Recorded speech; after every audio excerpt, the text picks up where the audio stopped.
Selamat datang di mata kuliah Riset Pemasaran dengan kode mata kuliah FP I3A3. Pada kesempatan kali ini kita akan membahas mengenai latar belakang penelitian. Perkenalkan, nama saya Widya Sastika, saya merupakan dosen pengampu mata kuliah Riset Pemasaran Prodi D3 Digital Marketing, Fakultas Ilmu Terapan, Universitas Telkom. Di sini saya akan menjelaskan struktur laporan proyek akhir.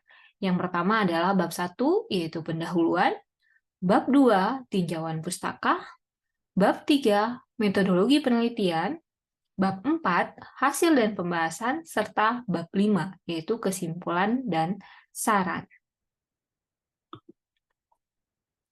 Adapun sistematika penulisan laporan proyek akhir di Prodi D3 Digital Marketing atau Prodi D3 Manajemen Pemasaran, di mana bab 1 yaitu merupakan pendahuluan yang terdiri dari gambaran objek penelitian, latar belakang, rumusan masalah, tujuan penelitian, manfaat penelitian, ruang lingkup penelitian, sistematika penulisan proyek akhir.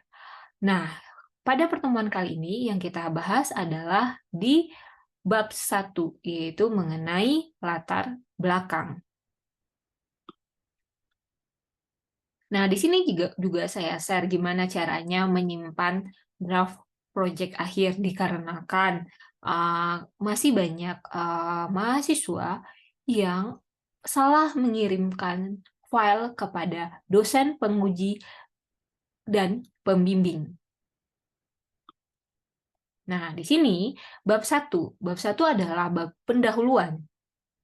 Bab 1 ini terdiri dari 1.1 gambaran umum objek penelitian, yaitu menjelaskan tentang objek penelitian yang akan kalian riset atau yang akan menjadi yang akan kalian angkat di risetnya kalian atau di proyek akhirnya kalian.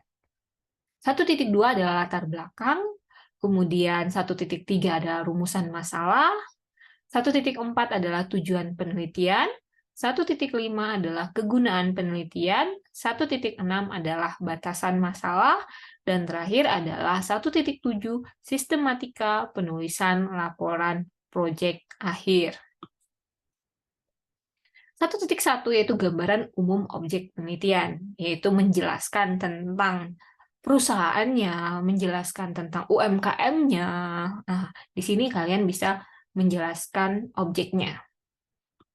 Kemudian 1.2 yaitu mengenai latar belakang, ya, mengenai latar belakang dari penelitian. Oke, latar belakang penelitian adalah menjelaskan, adalah tempat untuk menjelaskan mengapa sih masalah itu harus diteliti, ya. Nah, kenapa masalah itu harus diteliti? Kemudian di sini juga berisi informasi atau peluang-peluang agar masalah itu dapat ditindaklanjuti melewati penelitian. Sehingga nanti akan ada hasilnya atau akan ada penyelesaiannya. Latar belakang penelitian adalah bagian pertama dan sangat penting dalam menyusun tulisan ilmiah. Latar belakang masalah ini menjelaskan secara lengkap tentang topik penelitian, masalah penelitian yang akan kita pilih, dan mengapa kita melakukan penelitian tersebut. Apa sih isi latar belakang? Yang pertama adalah mengenai fenomena-fenomena yang terkait dengan penelitian. Misalnya fakta-faktanya bisa dari berbagai sumber dan bisa dipertanggungjawabkan.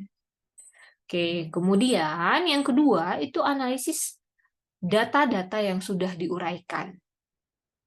Setelah itu, mengapa masalah tersebut harus diteliti?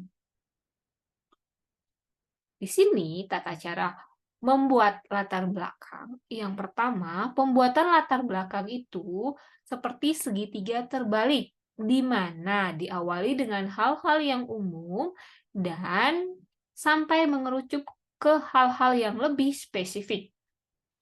Kemudian, membuat latar belakang dengan menggabungkan beberapa data dari berbagai sumber, tapi tidak boleh blok.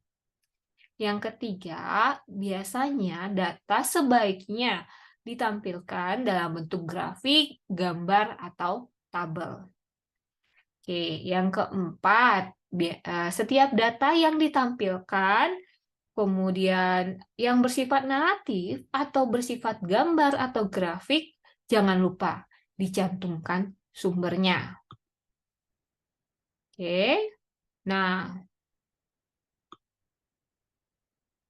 pada dasarnya teknik menulis latar belakang harus memenuhi syarat-syarat di bawah ini, yaitu hal-hal yang idealnya seperti apa, kemudian aktual atau fenomena yang teramati seperti apa, adanya kesenjangan sehingga menjadi masalah utamanya, di mana itu terjadi, konsekuensi apa yang muncul jika masalah itu tetap dibiarkan, kemudian intervensi apa yang relevan. Nah, ini contoh dalam penulisan latar belakang, di mana kita memulainya dari dengan segitiga terbalik, di mana dimulai dengan hal-hal yang secara umum. Oke, hal-hal yang secara global, kemudian spesifik ke hal-hal yang lebih detail, yang menuju ke objek permasalahannya.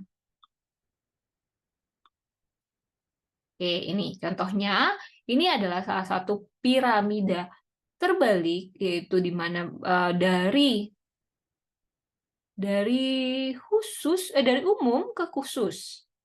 Nah, di sini ini adalah salah satu contoh piramida terbalik di mana dengan PA perkembangan atau membuat konten marketing di sosial media.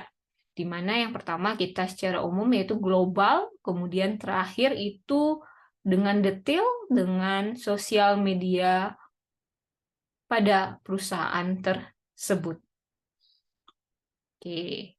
Nah, ini saya sampaikan untuk pembuatan judul. Pembuatan judul itu biasanya kita tahu atau bisa membuat judul itu setelah rumusan masalah tersebut diketahui. Jadi, tidak dibuat judul itu dari awal ya. Jadi nanti kalau kalian sudah selesai sampai rumusan masalah, kemudian mungkin sudah sampai di bab 3, sudah mengetahui konsep dari risetnya kalian, baru dilakukan dengan pembuatan judul. Oke, sekian terima kasih untuk materi hari ini. Sampai bertemu kembali di materi yang akan datang.